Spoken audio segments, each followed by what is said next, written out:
एक घर से सास और बहू के झगड़े की काफी देर से आवाज आ रही थी।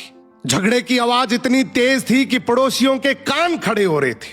पड़ोसी मजे ले रहे थे। झगड़ा खत्म होते ही बहू किसी काम से बाहर आई तो पड़ोस की एक बूढ़ी औरत आई और बोली, बेटा तेरी सास तो कुतिया का मेल है, अगर ऐसे ही चलता रहा तो तेरा तो जीना हराम हो जाएगा।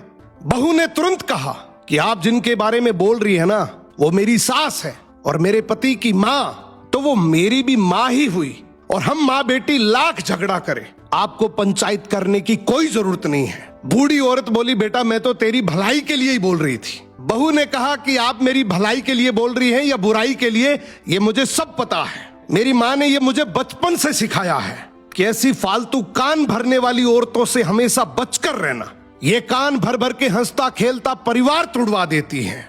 दादी सब समझ गई और बड़बड़ाते हुए वहां से चली गई। अब बहू जैसे ही घर आई अपनी सास को सारी बात बताई।